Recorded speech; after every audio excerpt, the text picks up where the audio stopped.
إن الحمد لله نحمده ونستعينه ونستغفره ونعوذ بالله من شرور أنفسنا ومن سيئات أعمالنا من يهده الله فلا مضل له ومن يضلل فلا هادي له وأشهد أن لا إله إلا الله وحده لا شريك له وأشهد أن محمدا عبده ورسوله صلى الله عليه وعلى آله وصحبه وسلم تسليما كثيرا إلى يوم الدين.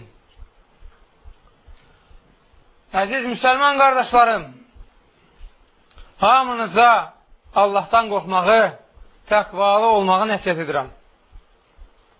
Qarşıdan mübarək Ramazan ayı gəlir.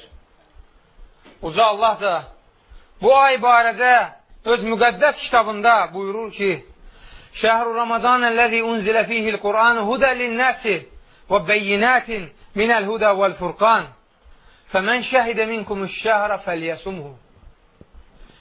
Oruc günləri Ramazan ayıdır ki, həmin ayda insanlara doğru yol göstəricisi, bu yolun və haqqı batildən ayırt edənin açıq aydın dəlilləri olan Quran nazil edilmişdir. Sizlərdən kim bu aya yetişərsə, həmin ay oruç tutmalıdır. Bu ay hər bir müsəlman oruç tutmalıdır. Və bu ayın özünə məxsus xüsusiyyətləri, fəzilətləri vardır. Bu fəzilətlərdən biri və ən böyüyü odur ki, bu ayda Allah subhanahu wa ta'ala Quran-ı Kərimi dünya səmasına, sonra da hissə-hissə yer üzünə nazil etmişdir. Və bu ayda elə bir gecə vardır ki, Uca Allah onu xüsusiləşdirmiş, digər bütün gecələrdən fəzilətli etmişdir. Allah subhanahu teala buyurur ki, İnnə ənzəlnəhu fi leylətil qadr və mə ədrafə mə leylətil qadr leylətul qadri xayrun min əlfi şəhr. Biz həqiqətən də Quranı Qədir gecəsində nazil etdik. Sən nə bilirsən ki, Qədir gecəsi nədir? Qədir gecəsi 1000 aydan xeyirlidir. 1000 aydan, 1000 ayda etdiyin, əldə etdiyin savabı Qədir gecəsində əldə edə bilərsən. Odur ki, Qədir gecəsini Ramazan gününün, axır 10 gününün tək günlərində axtarın, tapın. Bu gecədə çoxlu-çoxlu ibadət edin. Həmçinin Ramazan ayının fəzilətindəndir ki, məhz bu ayda Allah Teala cənnət qapılarını, rəhmət qapılarını, göy qapılarını açır. Peyğəmbər sallallahu aleyhi və səlləmdən varid olan möhtəbər hədisdə deyilir ki, Ramazan gəldikdə cənnətin qapıları, göy qapıları, rəhmət qapıları açılır, cəhənnəmin qapıları isə bağlanır. Həmçinin şeytanların da əl qollarına buxov, zəncir vurulur. Və Ramazan ayında olan elə ibadətlər vardır ki, böyük ibadətləri əvəz edir.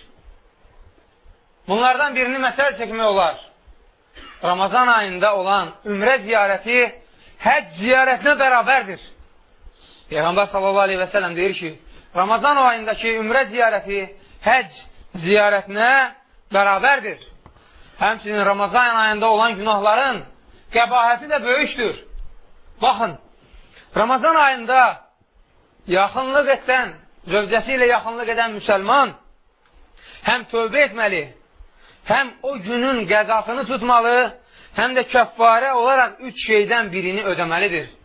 Ya 60 gün dalbadal oruç tutmalı, ya 60 kasıbı yedirtməli, ya da qul azad etməlidir. Lakin başqa aylarda vacib orucu, hətta Ramazandan qalmış orucu pozsa, yaxınlıq etməklə bu orucu pozsa, yalnız tövbə edib o günün qəzasını tutmaq kifayətdir. Kəffarə vermək lazım deyil. Bu da Ramazan ayının mübarək ay olduğu göstərir.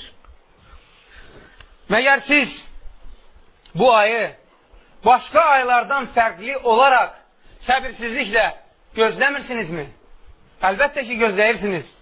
Həmçinin sələf-i salih, yəni əvvəlki, keçmiş nəsillər də o müsəlmanlar da bu ayı səbirsizliklə gözləyərdilər.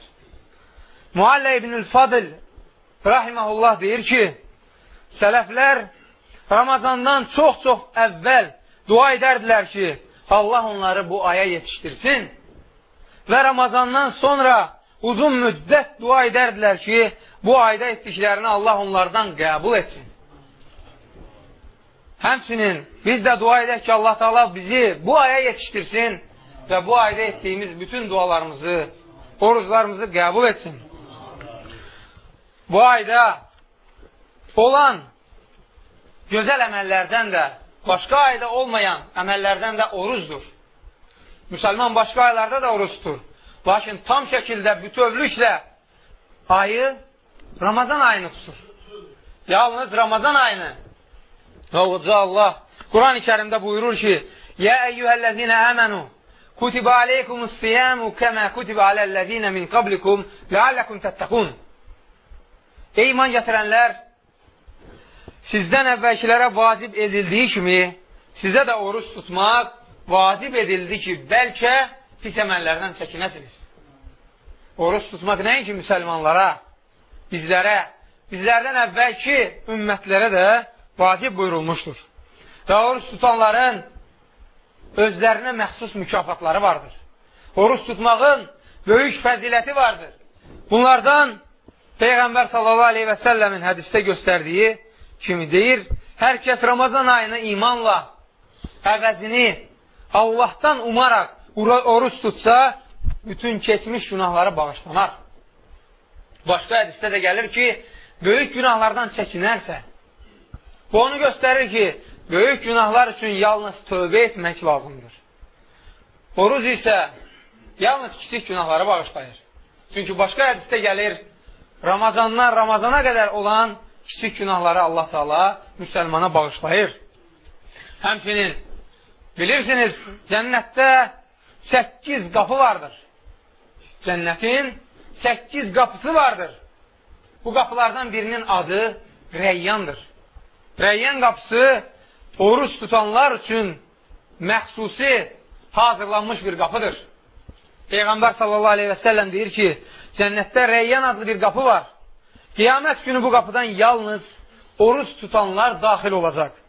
Onlar içəri daxil olan kimi qapılar bağlanacaq və artıq heç kəs bu qapıdan daxil ola bilməyəcək.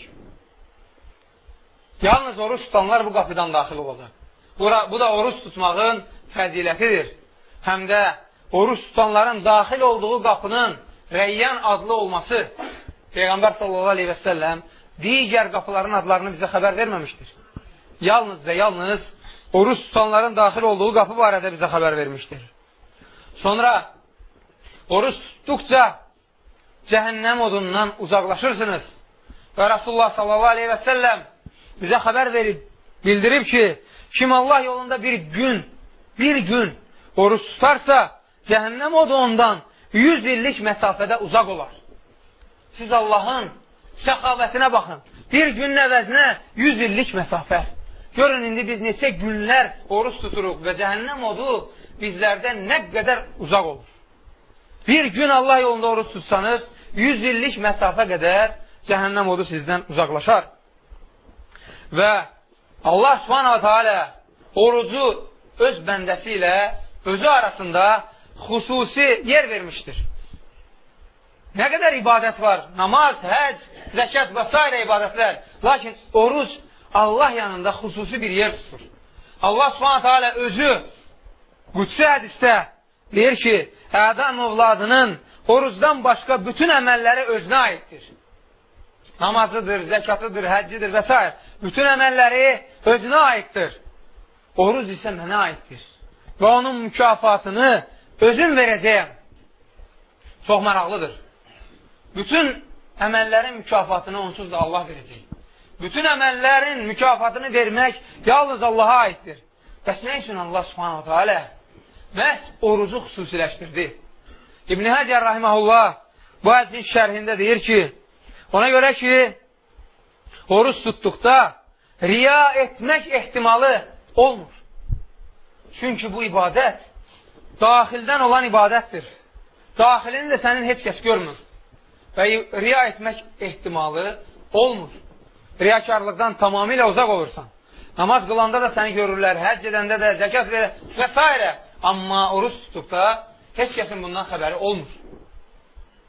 Lakin hərdən bəziləri hətta oruç tutduqda belə onu insanlara bildirmək istəyir, ədəbazlıq edir, özünü göstərir və bununla da öz ibadətini batil edir. Bir nəfər namaz qılır və eşidir ki, kənardan ona tamaşa edənlər onu tərifləyərək deyirlər, maşallah, nə gözəl namaz qılır. Bu adam namazı bitirdikdən sonra onlara tərəf dönüb deyir ki, siz bilmirsiniz, mən hələ oruc da tutmuşam.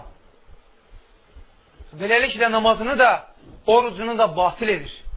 Bu cür riyakarcasına ibadət etməyin. Ancaq və ancaq Allah xatirinə ibadət edin. Və oruc tutmağın başqa savabları, başqa mükafatları da vardır. Oruç tutan siddiqlərlə, şəhidlərlə eyni dərəcədə olur. Oruç tutan onlarla bərabər cənnətə daxil olur. Peyğəmbər s.ə.v bir hədisdə deyilir ki, bir nəfər ondan soruşur və deyir, ya Rasulullah, Allah mənə nəyi vacib buyurur? Və Peyğəmbər s.ə.v deyir ki, Allaha ibadət et, ona heç kəs şərik qoşma, 5 vaxt namazını qıl, vacib buyurulan zəkatı ver və Ramazan orucunu tut, Allah səni cənnətə daxil edər. Və həmin şəxs deyir ki, ya Rasulullah, canım əlində olana and olsun ki, mən bunlara heç nəyi əlavə etməyəcəyəm və bunlardan heç nəyi əskitməyəcəyəm. O kişi çıxıb getdikdən sonra Peyğəmbər s.ə.v sahabələrinə deyir ki, cənnət əhlindən olan bir nəfəri görmək istəyirsinizsə, bu kişiyə baxın. Rasulullah s.ə.v bilirdi ki, o, ömrü boyu verdiyi vədə sadiq olacaq. Allahın vacib buyurduqlarını yerinə yetirəcək və beləliklə də cənnətə daxil olacaq. Digər rəvayətdə də bir kişi Peyğəmbər s.ə.v-in yanına gəlib deyir, ya Rasulallah, bir de görüm, əgər mən Allahdan başqa heç bir məbud olmadığına və sənin onun elçisi olduğuna şəhadət gətirsəm, 5 vaxt namaz qılsam, zəkat versəm və Ramazan ayını oruç tutsam, ibadətlə bu ayı keçirsəm, mənim halım necə olacaq? Rasulullah s.ə.v deyir ki, sən siddiqlərlə, yəni sidq ürəkdən Allaha inananlarla və şəhidlərlə eyni dərəcədə olacaqsan. Eyni dərəcədə. Hətta tutduğunuz bu oruclar qiyamət günü sizi müdafiə edəcək. Əlbəttə ki, siz günah işlər törədirsiniz. O günahlara görə oruc sizi müdafiə edəcəkdir.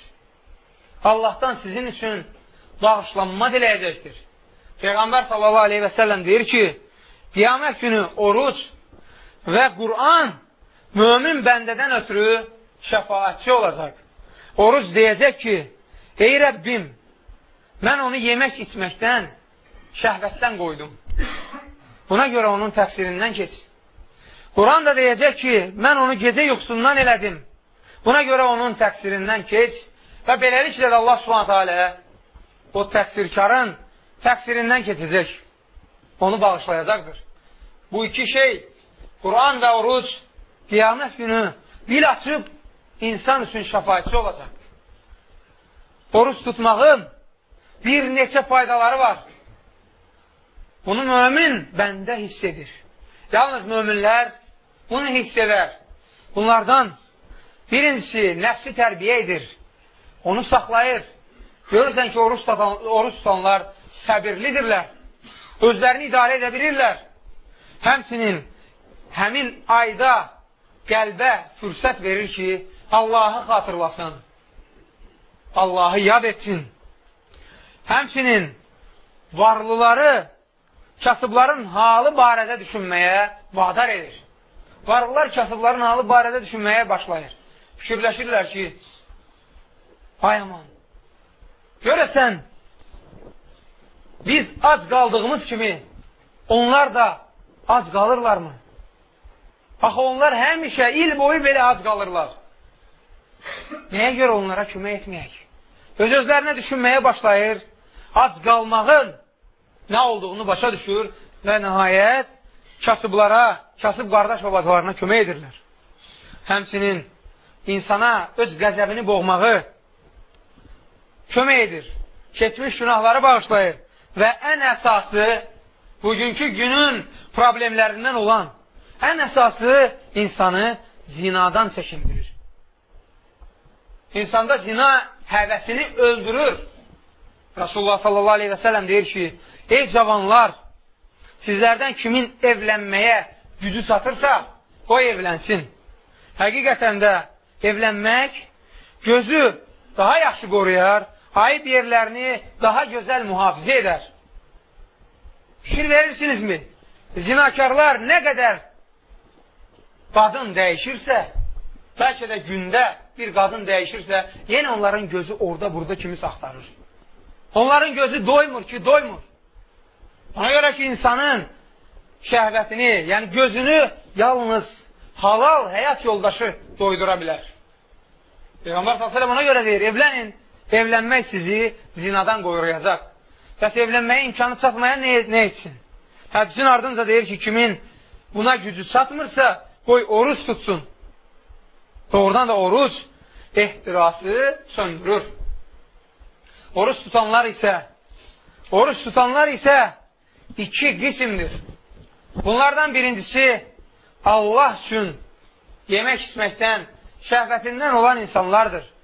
Allah üçün oruç saxlayırlar və Allaha görə oruç saxladığı müddətdə orucunu bilmədən pozsa, Allah onu bağışlayır. Peyğəmbər sallallahu aleyhi və səlləm deyir ki, oruç tutan kimsə unudub yemək yesə, yaxud su içsə, qoy orucunu davam etsin. Çünki onu yedirdən də, içirdən də Allahdır. Orucu pozmur. Lakin riyakarlıqla, kiməsə özünü göstərmək məqsədi ilə oruç tutanların ac qalması, susuz qalması, şəhvətsiz qalması onlara fayda verməyəcək. Allah bunu onlardan qəbul etmir. Bu da ikinci qism insanlardır. Peyğəmbər sallallahu aleyhi və səlləm onlar barədə deyir ki, oruç tutan adam yaramaz sözlər danışmaqdan, onlara əməl etməkdən əl çəkmirsə, onun yemək içməyini tərk etməsinə Allahın ehtiyacı yoxdur. Baxın, yaramaz sözlər heç orucu batil etmir. Yaramaz sözlərdən əl çəkmirsə, Allahın ona ehtiyacı yoxdursa, və sonda yemək içməyini, şəhvətini Allah üçün deyir, başqa bir şeyin xatirinə tərk edirsə, onda necə? Əlbəttə ki, Allah onun ibadətini puç edər. Və oruç tutduqda qadağan olunmuş şeylərdən çəkinməlisiniz ki, orucunuz tam şəkildə olsun. Savabı tam şəkildə alasınız və qiyamət günü əzaba düçar olmayasınız. Peyğəmbər sallallahu aleyhi və səlləm bizə bir hədis danışıb. Bunu bəlkə də ilk dəfə eşidəcəksiniz. Rasulullah sallallahu aleyhi və səlləm deyir ki, mən yatmışdım. Bu vaxt iki kişi gəldi və əlimdən tutub məni dağa apardılar. Onlar dağa qalxıb, məni də öz yanlarına çağırdılar. Mən onlara dedim ki, mən dağa qalxa bilmirəm. Onlar mənə, biz sənə kömək edərik deyə əllərini uzadıb, məni öz yanlarına qaldırdılar. Dağın başına çatdıqda dəhşətli səslər eşitdim. Mən soruşdum ki, bu nədir? Bu nə səsdir? Onlar dedilər ki, bu cəhənnəm əhlinin ah naləsidir. Sonra məni bir yerə gətirdilər. Orada bir dəstə adam var idi. Bu adamları diz vətərlərindən, damarlarından asmışdılar. Ağızları cırılmış və ağızlarından qan axırdı. Mən soruşdum, bunlar kimlərdir? Bunların halı niyə belədir? Onlar dedilər ki, bunlar orucun vaxtı bitməmiş orucunu açanlardır. Baxın, orucun vaxtı bitməmiş orucunu açanların aqibəti necə olur? Odur ki, orucu açanlar, qəsdən bilə-bilə orucunu pozanlar tövbə etməli və o orucun qəzasını tutmalıdırlar. Və dünyadaykən hələ gec deyil, yaxşı əməllər etməyə çalışın. Ahirətiniz üçün azuqə toplayın. Qiyamət günü gəldikdə artıq gec olacaq. İsa aleyhissalam deyir ki, doğrudan da gecə və gündüz xəzinədir. Baxın, görün bu xəzinələrə nə yığırsınız? Günlər də insanların xəzinələridir. İnsanlar bu xəzinələri xeyir və şər əməllərlə doldururlar. Qiyamət günü həmin xəzinələr sahiblərinə göstərilmək üçün açılacaqdır. Allahdan qorxanlar öz xəzinələrində izzət və hörmət tapacaq. Günahkarlar isə öz xəzinələrində həsrət və peşmançılıq görəcəklər. Və Allahdan istəyim budur ki, Allah subhanahu teala bizim günahlarımızı bağışlasın.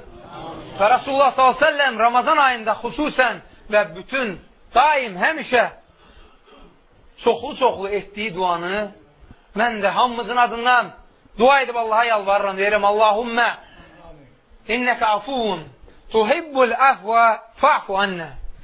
Allahım, həqiqətən sən bağışlayansan və bağışlamağı da sevirsən, elə isə bizi bağışla. Allahım, bizi sağ-salamat, əmin-amanlıq içində Ramazan ayına yetişdir. Bizə kömək ol ki, bu ayda ixlasla oruç tutub, yalnız sənə ibadət edək və yalnız səndən kömək diləyək. Aqulu qavli həzə və əstəğfirullaha li və ləkum və lisəli musliminə min kulli zəmb fəstəğfiruhu və tubu iləyh innəhu huvəl-ğafurur rahim.